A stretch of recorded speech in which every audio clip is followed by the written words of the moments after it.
With all power and might, Haile Selassie is exalted. And now we will enter into that third part, the third episode in this series, the cosmic series, the heavens declare the glory. And this time we will be going into the Orion mystery. We will be branching off from the Orion Constellation and what surrounds it.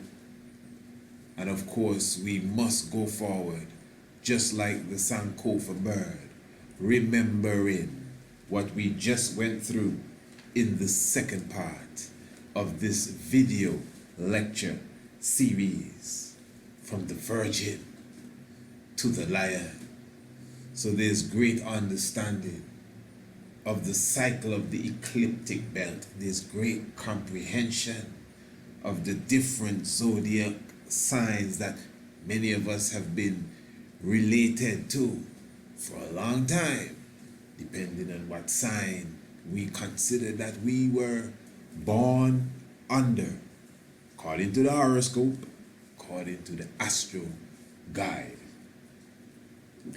We have a better vibration, understanding and overstanding of what these constellations mean individually, but as a unit, as a network, as the pathway of the sun and the moon and the planets.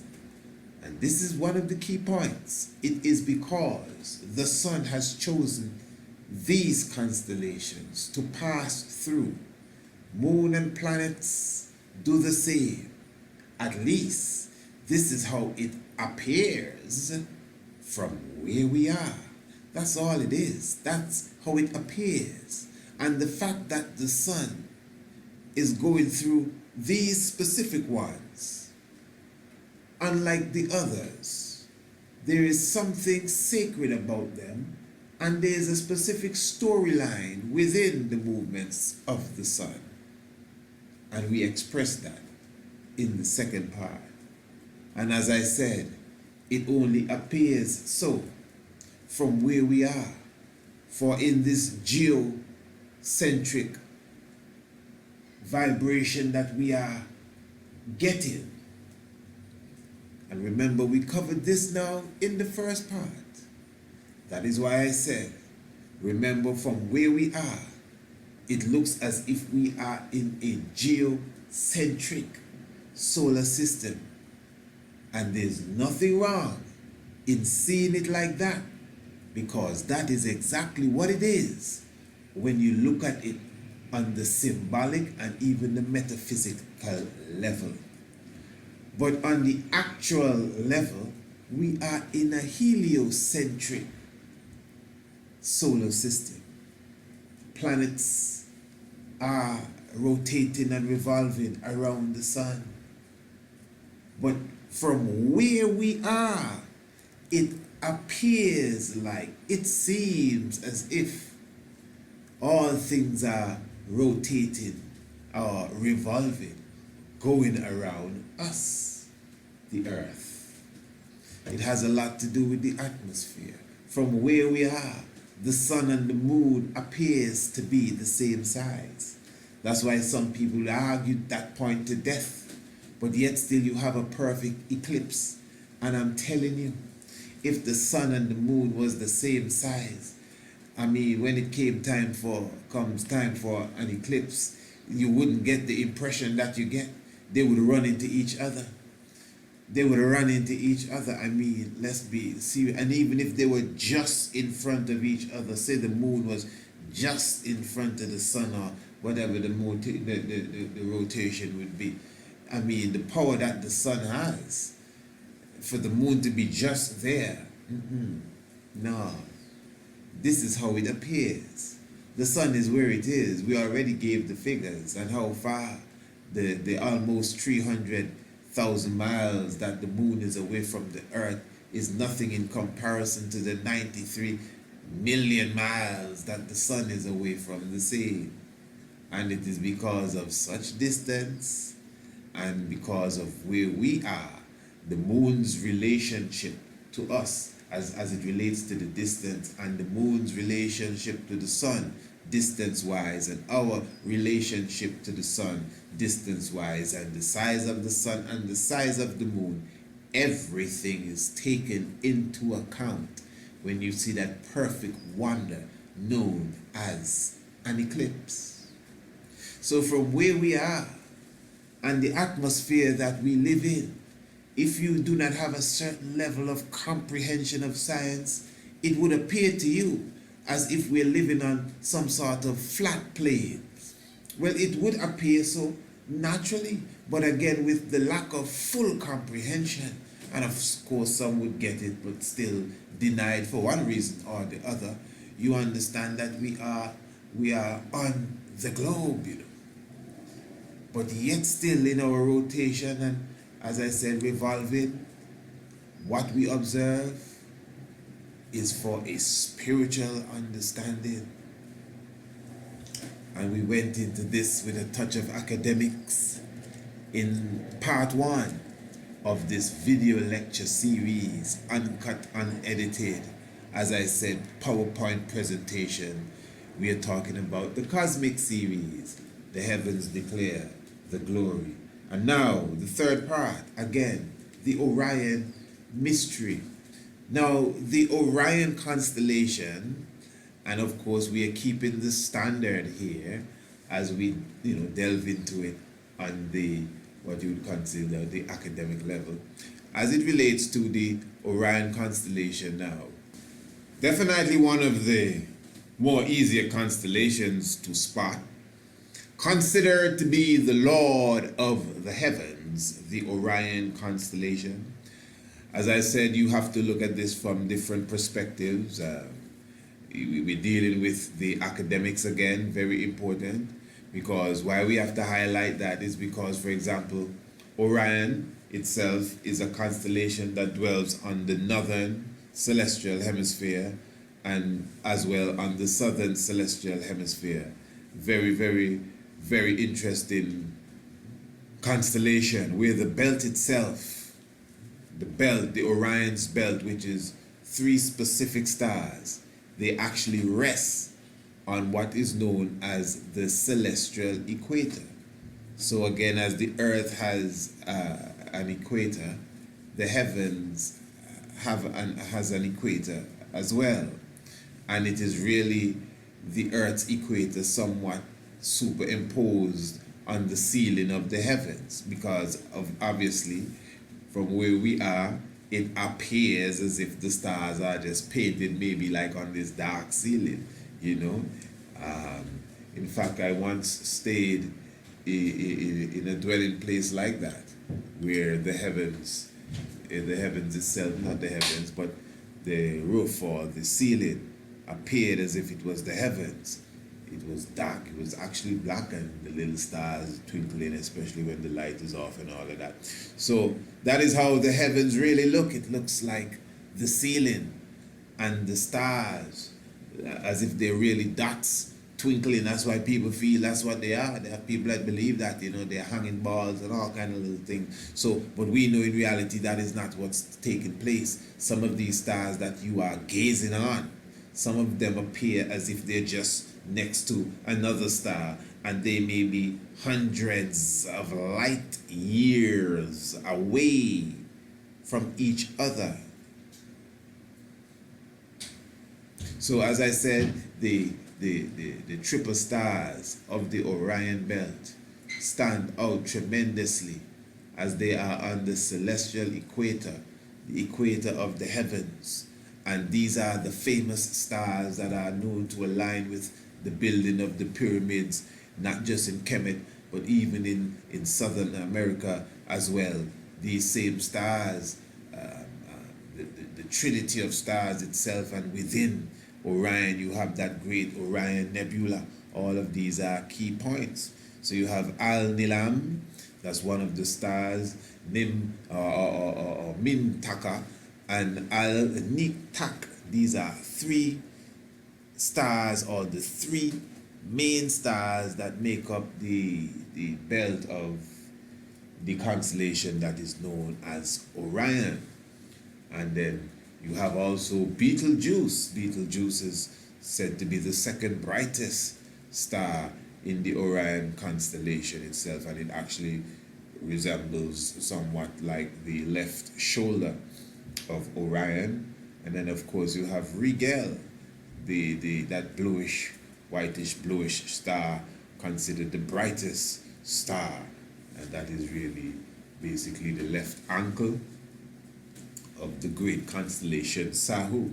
Sahu, that is the Orion constellation. That is the official ancient name, Sahu. Now, when you hear about Orion, Orion obviously now is a Greek term, and Orion is said to mean the mighty hunter, the great one. And the mythology of Orion is that it was Zeus, if I'm correct, that placed Orion up in the sky, you know, because of course it's Greek mythology that goes with it, and placed him up in the sky, just like you may have other constellations that are found up in the sky, like Andromeda and Cephas and Cassiopeia. These may be Greek terms to some degree, but Andromeda is the Ethiopian princess, and Cephas is the Ethiopian king, and the W, that woman constellation, is the Ethiopian queen or the Ethiopian empress. And we're talking about constellations that are literally in the sky. Now, as I said, mythology now. If you were to study Orion, I'm sure if you went to any of these universities and you had to do a paper on Orion, especially if you're dealing with mythology now, not necessarily astronomy, you're dealing with mythology now, and you want to know the history, it will tell you that it's in Greek mythology, Orion was a giant hunter whom Zeus placed amongst the stars as the constellation of Orion. Now, I'm just saying that if this is how Orion got its name and its fame, because of a Greek story of a hunter that was placed in the heavens and became that renowned constellation, well then, maybe we should check a little further before Greek had any mythology whatsoever, and see if somebody else has some connection to that same constellation that I know was up there before Zeus put the hunter in the sky. I am very sure. Now, the Kemetic Netar, known as Asar, and again to put some Latin and Greek to it, the Egyptian god known as Osiris. So Osiris now, within the theology of Kemet, and I would say theology, although some would not agree, because I ain't see nothing wrong with theology at all. I'm not saying, this is not religion, you know, man. Theology. Some people say they go to this and that school of theology. Them ain't no theologian school. Them is Bible school, brother. Not even Bible school, Christian school. Yeah, man, you gotta be straight. These are not theological colleges. They may be seminaries, but they're not theological colleges. So you see, this is the word play, because in the back of our minds, or buried somewhere in our thoughts, theology is Christianity. You understand? And it's not that. Theology, by the very definition of the name or the word, is the study of the concepts of God. So to me, a theologian should be very versed in the many different concepts of God. and yet still, depending on his belief or her belief, should be able to hold their own with their individual concept of God. Yeah. So I'm saying the oldest concepts of a God was seen in Northeast Africa. And one of the oldest of the daddy-os is the Osiris mystery. One of the things we have not harped upon thus far in this lecture series, and I will not harp upon it too much, but we must touch some chords, is the relation between the Osiris mystery and Kadamawe Haile Selassie I. In the second part of this series, again we went through the zodiac constellations and we described the basic theological comprehension or connection with these stars. I would say the basic. Because we highlighted again that Revelation speaks of a woman giving birth to a man-child. And we showed that formula seen in the heavens again, and the movements of the sun from the virgin to the man-child, the ruler, the scale, the Michael figure. And the dragon standing before the Michael figure to eat up the Michael figure, just like scriptures that were seen in the biblical narrative, Revelation chapter 12. And the dragon stood before the woman to eat up the man-child before it was born, and conquered by the conquering one that came out on the white horse, that was given the crown and the arrows, and went forward to conquer. And I think it is obvious, no one, I believe, would deny that there is a very mystic connection, correlation, coincidental, if you want to use that term, connection really, between what is seen in Revelation 12 and the path of the sun. Wow, this is interesting. But we passed that already. But we didn't really directly sit on it and point out, well, this is who the archer is. Because this is how I look at this. Sometimes I sit in the conversation with many and I absorb everyone's belief. I absorb everyone's idea, and I do not have a spirit to fight against people just because I disagree with them. So people will always talk and say, the Egyptian or the Kemetic, the Neteru, they're principles, but they're not flesh. They're not real people.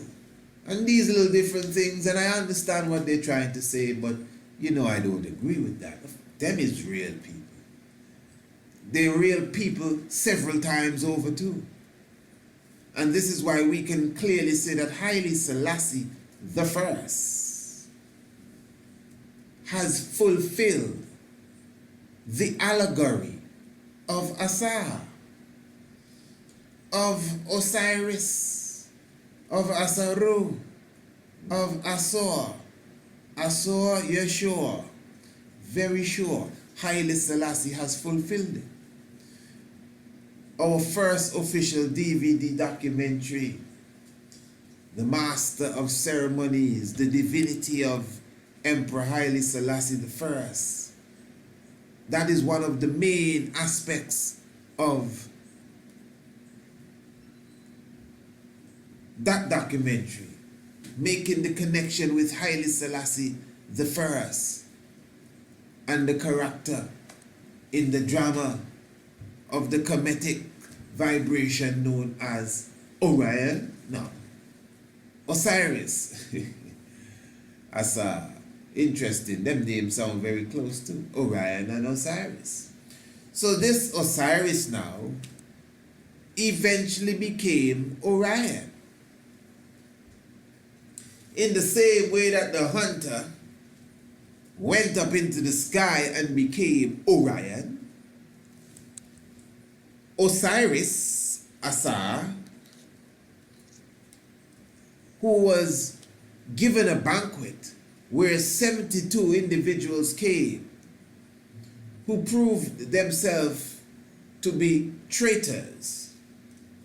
And these 72 took him and placed him in the coffin. And we know that he was crucified, just like the other 16 crucified saviors and the other 15, if that's the case, and they're more than 15, 16, and even 19 and 20. But yet still, he was crucified, and yet still he was cut up into many different pieces. His wife, Empress Isis, took him, the pieces thereof, and put him back together. And poor Anubis mummified him. Tahuti recorded it. And Osiris resurrected, brought forth Heruan, the Horus, Immaculate Conception. And Osiris, on his resurrection, according to the Kemetic philosophy, ascended and became the constellation, not of Orion, but became the constellation Sahu. Sahu is the name of Orion. Because the story of Orion is different than the story of Sahu. It is because of these things why we would tell people, you can't just be teaching people that Jesus is black and nah, man. And some people would say, even amongst Ionized Russell, Jesus is just the English term. We can't get caught up in the term. Nah, man. Sometimes you have to check the term. Because in the same way as I would always say that Jesus is not Jesus, Jesus is not the Christ, Orion really is not Sahu, because the Sahu story is different. We've done different episodes dealing with the Yeshua character from the Jesus character. And the true Yeshua, not just complexion, but you go into a whole heap of things, from date of birth, to place of birth, to the language they spoke, to their race then, ethnicity, this whole thing about who didn't have a father and which lineage they're really from. When you break it down, the Jesus character, according to the storyline, is totally different than the Yeshua character. Is just two totally different people. Not just one black and one white. I mean totally different in every way. In every way. Height, voice tone, what they like to eat, just everything different. So it's impossible to say that Jesus is or Yeshua is the black Jesus and them kind of thing. No, and Jesus is just another way to say Yeshua and Christ. Nope. I mean, I can ride with you for conversation's sake, depending on the time of day, you know. But you see, when it comes to the psychological state of mind, sometimes we got to bring these things straight home. So Sahu now is not no hunter. It would be easy to say that Orion is not no hunter, but Orion means hunter. Sahu is the mummified, resurrected one, the Amsu. When you see a picture of Orion in his Greek rendition, in the Greek rendition form, You see a man with like a dead bear on his arm or some sort of animal skin and a club in the other hand. That's not a club, it's a sword. It is a sword. Everyone knows that Orion has a sheath for the sword, lingering off of the Orion's belt, and he has the sword in his hand, raised up high. It's a sword. So the Sahu has a sword, and the Orion in the Greek mythology has a club. But that constellation that you see in the heavens, no matter what you call it, Orion, Sahu, or the fan on the wall, it is a man standing with a sword in one hand and a shield in the other hand. Not no dead animal. You could look and see, those of us who observe the heavens, it is not an animal over his arm, it is a shield. A literal bow looking like shield that he has stretched out in front of the bull, which is Taurus, and he has his sword lifted high. The Sahu constellation, which the world refers to as Orion. Now what I'm saying here is this. First of all, you cannot take the Osiris character lightly.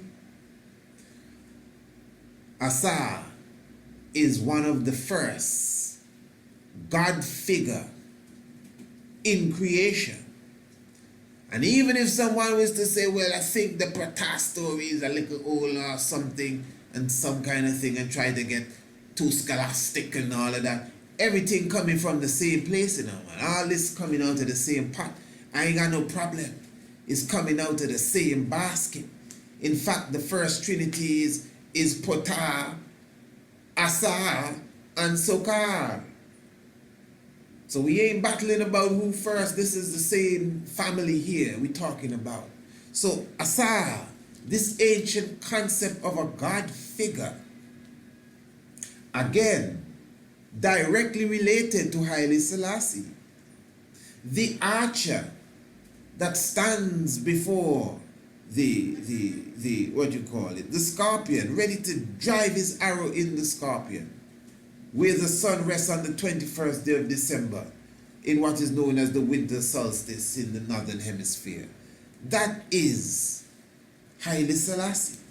The serpent holder, highlight this in 7, that stands on the dragon or the scorpion, the serpent holder, the man in the long robe and the turban. The triangle is the turban. He has the serpent or the snake in his hands. That represents the Honorable King Emmanuel Charles Edwards. We can ask you to reference again the documentary known as 7 for any clarity that you may need. The constellation above them that is referred to as Hercules. He has a crown, the man in the north, the man that went to North America, and he has a sword as well. Marcus Messiah Garvey. So you can highlight these constellations and literally put them to people, to human beings. And again, this is a vibration that has a high cycle as well, because it may sound strange. But that doesn't mean that you personally have the spirit of the serpent holder. That doesn't mean that you personally have the spirit of the Orion. That doesn't take away the spirit of the dragon slayer from you as well. It doesn't take away the spirit of Heru or Asar from you. But I am saying that there are people that will come that are radiating to the highest of frequency as it relates to the deity known as Ma'at. So that is why you could relate to her as the Ma'at in flesh, because she's carrying, whoever she may be, the highest principle of Ma'at. She may not even be carrying the highest principle of Heteru, but another woman will come, maybe at another time, with the full Heteru spirit, That's hetero in flesh. You know, spooky vibes and nothing coming out the sky and going to no baby and say, well, it's inside of you now. No, this is not, you know what I mean, the exorcist. This is just reality. And these things are already divinely ordained through the movements of the stars and the planets and the sun. This is real. So Haile Selassie the first, in his doings and sayings, and I know for sure that my audience has this understanding that I don't have to, you know, belabor the point. Haile Selassie directly being connected to Asar Osiris obviously means that Haile Selassie the first is directly connected to the Orion Constellation, because Asar on his resurrection became the Orion Constellation. Again, let us just quickly revisit the importance of this constellation. We're dealing with astronomy as well. They don't refer to it as Sahu in astronomy. It's the Orion Constellation.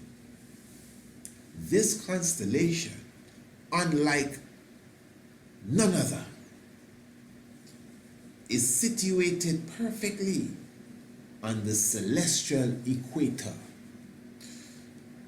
Half of the constellation is in the southern hemisphere and half in the north. Very key. And the celestial equator runs perfectly through it. In fact, it runs through its belt, the Orion's belt, the same belt, one more time, that aligns with these great pyramids that have been established and have been amazing and mesmerizing, I should say. Anyone who lays eyes on them, even those who never see them, are still left in an awe. The Great Pyramid of Giza. The builders understood that the Sahu constellation and the Orion's belt itself was very important. They aligned their buildings and aligned even down to the chambers with the light from this constellation and the light from the star. It is the phallic or the penis. This is the part of the Orion, the Asar, Osiris, Asar, that could not be found. The penis. And the penis has always been very symbolic in Kemetic culture, obviously. It is the phallic which brought to life what we call the oblique, the Tekken. So when you see the Tekken anywhere you go, they all represent the phallic. They represent the erected penis. And it is Osiris' erected penis that is said to be the origin of the concept of the oblique or the Tekken. Listen to me good.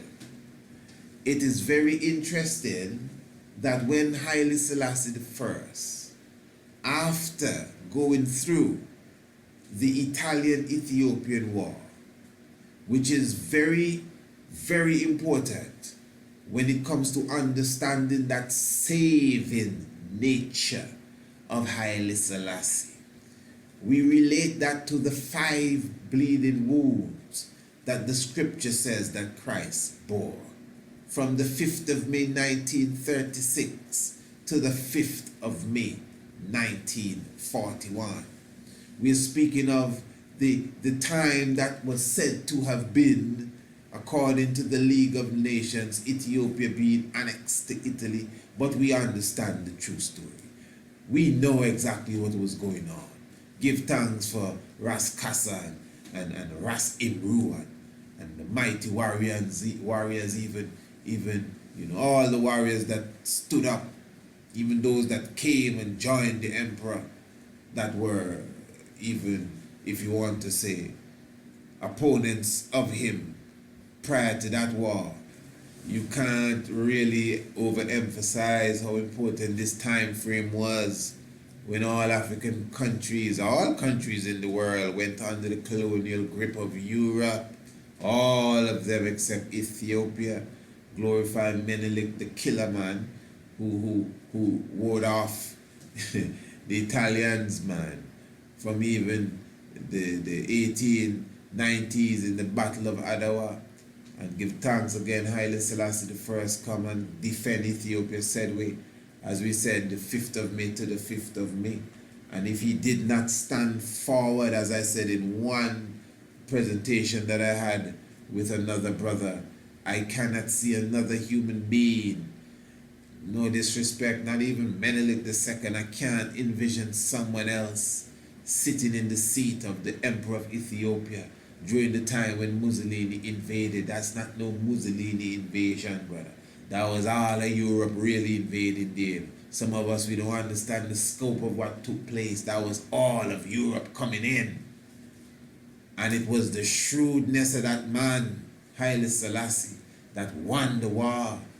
People talking about England had to come and help, as if we don't understand. Yeah, I'm glad you say that. Go and find somewhere else in history where them kind of science is used, where you can take your own, you can take the brother of your enemy. You can take the brother of your enemy who's really collaborating with your enemy. Look at the League of Nations, Sir Samuel Hoare and Pierre Laval, who sold out Ethiopia. Britain and France sold out Ethiopia. So at the end of the day, when Haile Selassie got Britain to help him, as they say, to run out Italy, come on, meditate on that. Since when? What happened overnight? How did that change? Them is shrewdness, brother. But no, we can't see that picture there. So we sit back and this. I wish you were the, well, I don't really wish, but if you were the Emperor of Ethiopia, how would you get through? That's what I'm talking about. The conquering lion. So when we say he's the only head of state to address both League of Nations and the United Nations, don't take it as a joke. Listen to I. In 1936, the 30th of June, and just blessing up the sword at the same time, Haile Selassie, the 30th of June, as he was addressing the League of Nations, man, in Switzerland, 30th of June, 1936. This is the only head of state to have ever done that. And he addressed the League of Nations, that's 1936, and he addressed the United Nations in 1963. Look at it good. 1936, 1963. 3663. And he became the only head of state to address both. Listen to me. The only head of state to address both governing bodies of that time, being the League of Nations and the United Nations. That must mean something. Of all the head of states, there's none that can lay claim to that. And this is not just any old body, this is someone else. This is someone that can lay claim to a lot of things that no one else can lay claim to. Kadamawe, Haile Selassie, Asa, Osiris, Sahu, Orion, Orion stands on the north and the south. Orion controls the heavens. He's on the north and he's on the south. The equator of the heavens runs perfectly through Orion's belt. So this Orion, unlike any other constellation, has a sort of dominance over the heavens.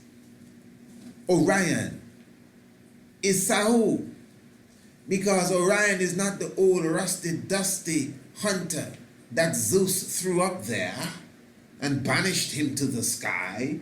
Nah, man, this ain't no sad story. We no club and no sheep fleece or whatever.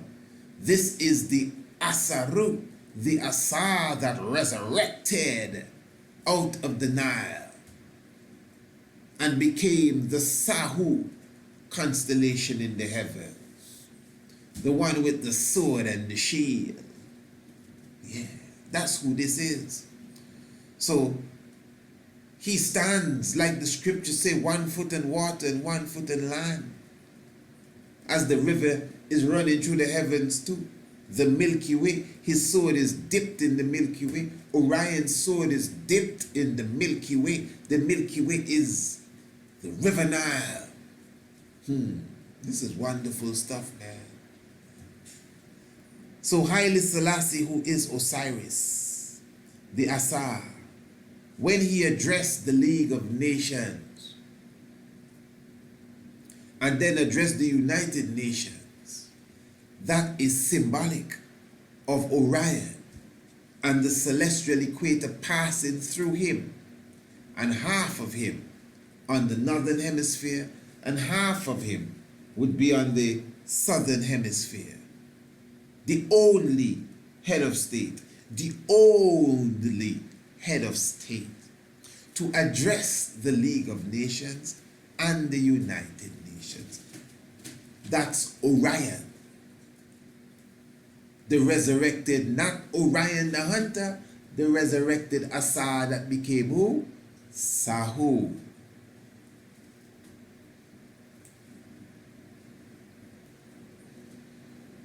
When Osiris Asa was put back together by his wife, give thanks for the woman and her love. When Asa was put back together by his wife and resurrected by the baptizer, the mummifier, the Anpu, it is said that the phallic was not found. And the phallic became the obelisk of today. Someone would say, but you said that already.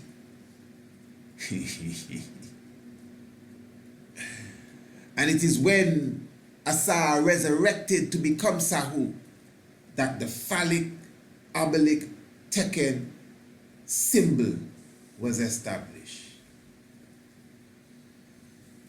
And when Haile Selassie I visited the United Nations in 1963, when he was going to give that speech, in 1963, I want you to listen to me good. Please listen to me good. Osiris or Asa, when he was battling Set and all of that, when they were coronating him with the 72 people, like how the 72 individuals came to the coronation of Haile Selassie first, when this was taking place, Osiris or Asa was not Sahu. He did not become the Orion Constellation as yet. I am telling you, as Haile Selassie, the coronation of Haile Selassie, that is Asa being fulfilled. But just like the Asa story, he did not become Sahu or the Orion Constellation as yet. There's something unique about the Orion Constellation. The symbol of it, conquering and being on both sides, being in control of the both divide, is very, very, very key. And I am saying that after the battle with Mussolini, 5 bleeding wounds, the resurrection, in 1963, a couple decades after, when he approached the now United Nations to speak to them in depth, the General Assembly, I am saying that was the day. That was the day. And it's not no ego nor boasting. I really not into that. It's just sometimes you have to stamp your thing good, because people will run with it. You ain't gonna get this from nobody else. Even if I'm wrong, I will accept it and let me keep it for myself. Because I know for sure I'm correct. That day when Haile Selassie spoke to the United Nations in 1963, visited Kennedy and all of that, that was the day that fulfilled the prophecy of Osiris or Asa becoming Sahu, the Orion Constellation. That specific day. Because that was the day when Haile Selassie I became the only head of state to address both of these august bodies. I mean, the day before, he couldn't fulfill that. Even if the plan was to speak at the United Nations tomorrow didn't come yet. So he was not, at the time, the only head of state to address both League of Nations and the United Nations as such, in the capacity that we are looking at here. I'm saying, the reason why I am saying that this was fulfilled on that day is because, according to the science, it is when Asa becomes the Amsu and resurrects to the Sahu stage or the Orion stage. It is at that time when the oblique or the teken, which represents his penis, is established in remembrance of him. Almost like a tombstone there. They set it up because, it's there. Yeah, I'm just being realistic. When Haile Selassie went to the League of Nations, the United Nations, United Nations, 1963, Haile Selassie gave the Secretary General a gift. His Majesty gave the Secretary General a gift. His Majesty gave the Secretary General and the whole United Nations an oblique, a teken. The day he go address them, 1936, 1963, 3 and 6, 6 and 3. The day he was going to address them, he gave them a teken, which represents the phallic of Asa, because he was cut into 14 pieces, some say 16, and they couldn't find that phallic. And when he became Orion, meaning that he was now the ruler of both sides of the heavens, they set up that symbol in remembrance of him as such then, if you want to call it that. And on the day now that he's going to seal this thing, that he's the only head of state to talk to them, leading bodies, because don't take it lightly. The Bible says that the Lord shall come and gather all nations together. Unless you are in a fairy tale frame of mind as it relates to that, this is as real as it gets. And on that day, he gave them the same symbol that the myth says was established when Asa ascended to the stage of Sahu, or to the stage of Orion. Just before he went to speak, he gave them the oblique. Now what I'm saying, I don't know everything. But you see this? I don't know how anyone can wring me out of this. To me, this is undeniable.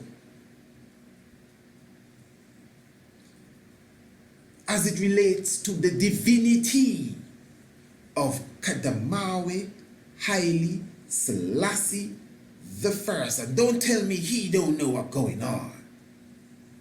As if this is a game. I give thanks for the comprehension that even I personally have as it relates to that God, that man, Haile Selassie the First.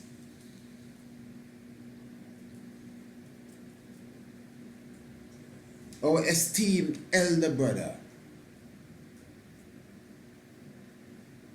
who speaks of the upcoming Aquarius age and the Cephas constellation taking the power of the heavens. And give thanks for him. Dr. Charles Finch. He speaks of the northern celestial pole.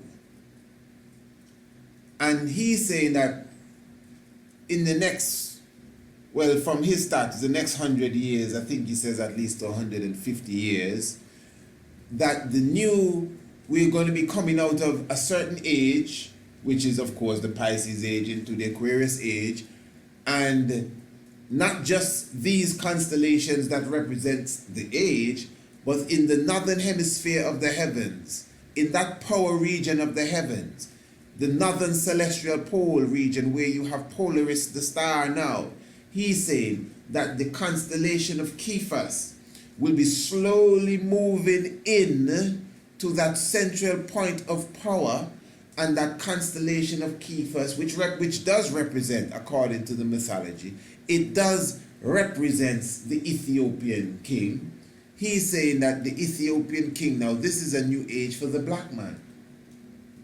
And what is interesting, that Dr. Charles Finch uses the events of the Million Man March of Minister Louis Farrakhan, even the inauguration of Barack Obama, as events in this time that relates to this.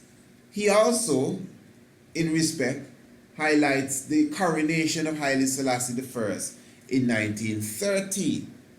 And he says that these three events, he believes, are directly connected to Cephas, the Ethiopian king, becoming the seat of power in this new time. Again, a real Ethiopian king being crowned, Minister Farrakhan having the Million Man March, and Barack Obama becoming the president of the United States of America. Now, for me alone, I wipe out the Barack Obama part right away. With all due respect to Minister Farrakhan, that was a good little work he did there, no disrespect at all. But you cannot compare Cephas going into the central power zone of the heavens with either Million Man March, and definitely not with Barack Obama becoming president.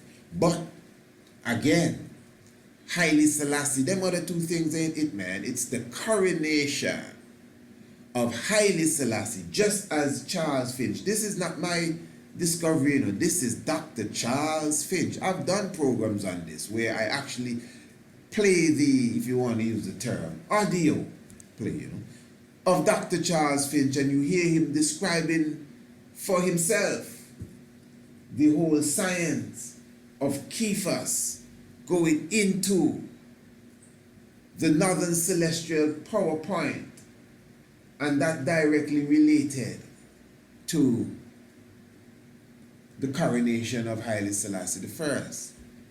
So what I want to do just here, I'm going to give you a bit of an interview now, it's not a lecture, that Brother Charles Finch did in more recent times with the brother from Titans TV. Now, listen to this. The galaxy impact the solar system, impact Earth, and impact everything on Earth. All right? Now, what the ancients did is that they were able to, shall we say, monitor these energies. Look at, perceive what they were. Understand them. I mean, after untold eons of observation. So each age itself has a special essence.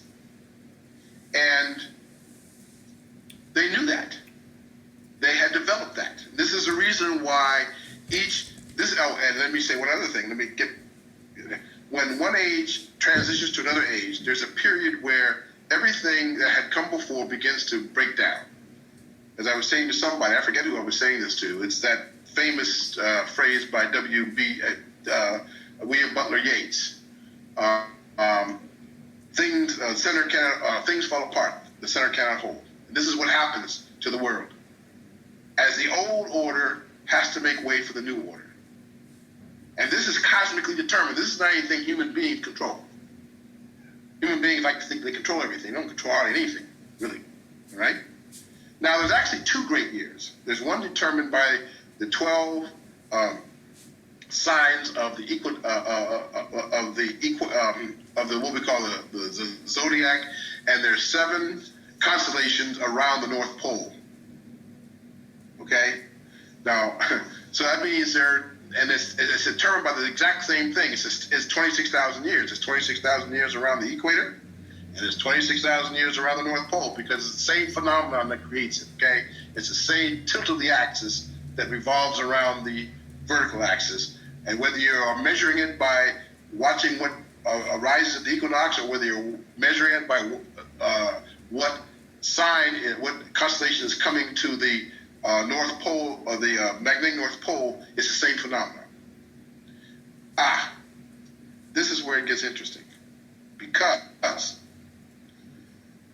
this is the only time in 26,000 years when 2 ages are shifting off and 2 ages are shifting in within 11 years of one another. The first age, what I talked about, was the age of Aquarius. Pisces is moving off, Aquarius is moving in. And it'll stay there for 2,160 years at the equinox, right before the rise of the sun. But in the North Pole, where does the magnetic North Pole point to? It points to Ursa Minor, which is a little bear. However, the ancient Egyptians didn't call it the little bear, they called it the jackal. Okay. What the jackal, the opener of the way, or Anubis. Right? So that's you have to go to those old archetypes to kind of get an idea of what's really going on. But Anubis, the jackal Anubis started inhabiting the pole, I think, I gotta think about this, 1,653 BC or thereabouts. Whether that's actually accurate or not, one thing for sure. In, let me see, 2050, there's going to be a new constellation at the North Pole, the magnetic North Pole. So that means a whole new age is starting there too. Listen. You get it? 2 ages going off, and 2 ages coming together within 10 years. No wonder the world is going to hell in a handbasket. Now, the question you need to ask yourself, or one needs to ask oneself, what is that constellation coming to the North Pole and will rule for 37 centuries? Its name is Cepheus. Oh. And you can see it, by the way. You don't have to take my word for it. You can see these things. You in the next 4 or 5 days, you can go and, if it's clear, get up before the sun rises and go out and watch Pisces arising right before the sun does. You can see that. Wow. And you can also see Cepheus is in the northern heaven, getting ready in about 33 years, something like that. I'm sorry, 31 years, 2050, whatever that is. That's 34 years, coming to the North Pole. But who is Cepheus? Cepheus is the Ethiopian king. Or I call him the cosmic Ethiopian king. Cosmic Ethiopian king. That's right.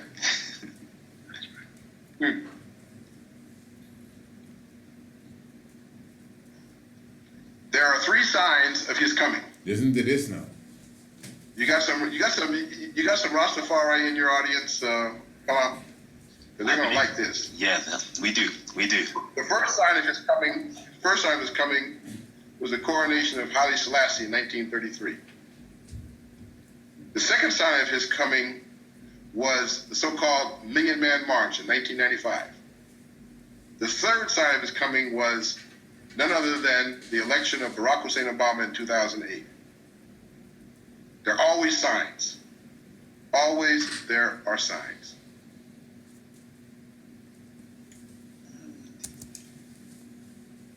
Now, as I said, that's again our esteemed elder, Dr. Charles Finch, has done a lot of work in his field over the decades. Sometimes you hear people speak of Dr. Ben, Dr. Clark, but there's a lot of names that are still left out there. But anyway, as I said in that video I did concerning this same thing here, with all due respect to Dr. Finch, man, because we map the heavens and, you know, we follow it properly. For example, he's saying that was about in 2016, this is 2019. So basically it's the next 31 years before the constellation of Cephas would roll into that central part of the sky. The constellations don't move like that.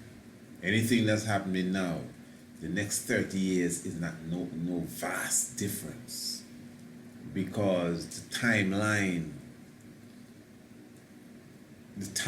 of the heavens and the movements thereof is so vast that to say something will occur in the next 30 years as it relates to the movement of an age is almost like saying it's going to happen overnight. As I said, it's like watching day turn to night. It doesn't just happen like in a second. You can sit and watch the sun set. Yes, there's a point where you can say, okay, the sun just set. But technically, 3 seconds, 4 seconds, even a minute after that is not that vast difference that you can pick up. If you were to close your eyes for 3 minutes, when you open your eyes again, you would notice, hey, it's gotten quite darker.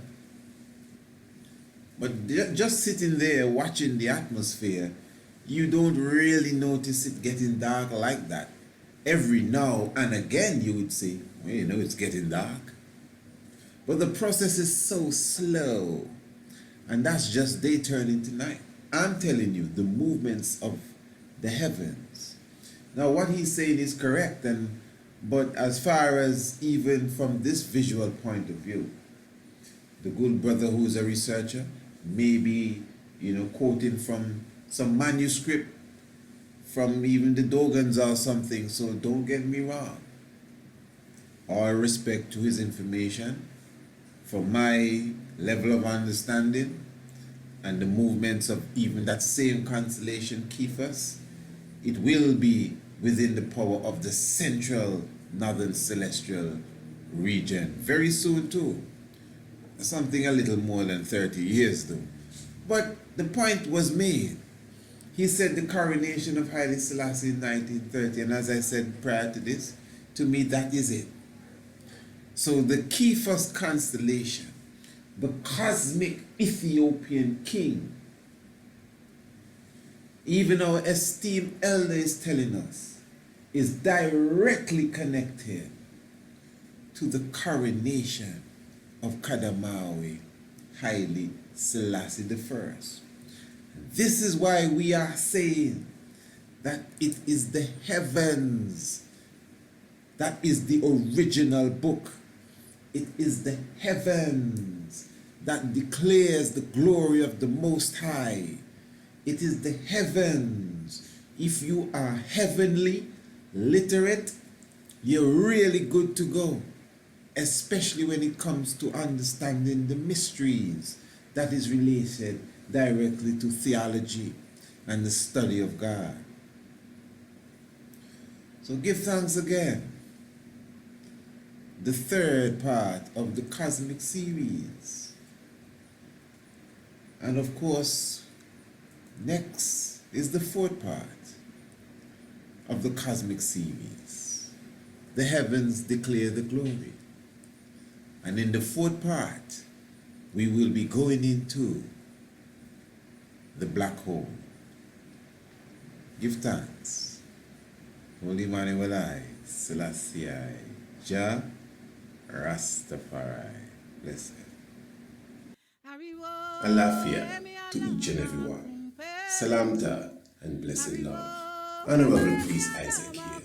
It is with great joy that I am happy to announce to you that I have officially released my first ebook, Anno Ancient and Modern Revisited. This is the continuation process of our easy-to-read books.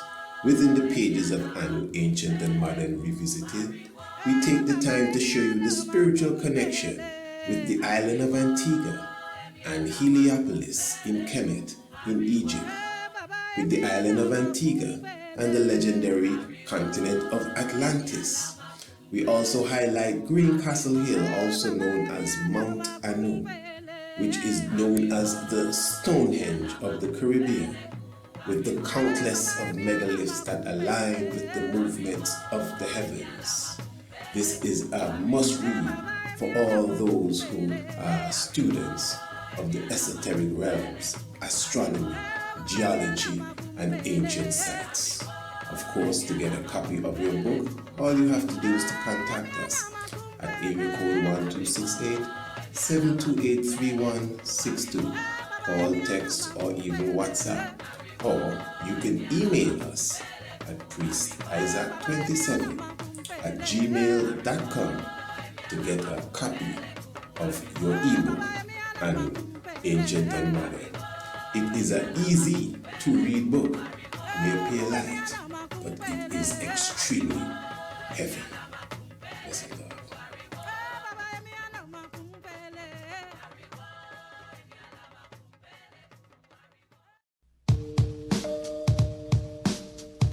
Subscribe to the Mystic Vibrations Shock of the Hour program today and never miss another episode. The Shock of the Hour is a Radio Anu exclusive program produced every Monday, Tuesday, Wednesday, and Thursday. By now, I am sure that you are aware that all our programs are packed with information, inspiration, mystic vibrations, as well as hot button topics. Every evening we enter into a different dimension, even if it is a part 2 of the previous program, whether it's history or mystery, biology or philosophy, domestic affairs or the locks of your hair. The mystic vibration is sure to bring something new and interesting to the table every evening. So never miss another episode again.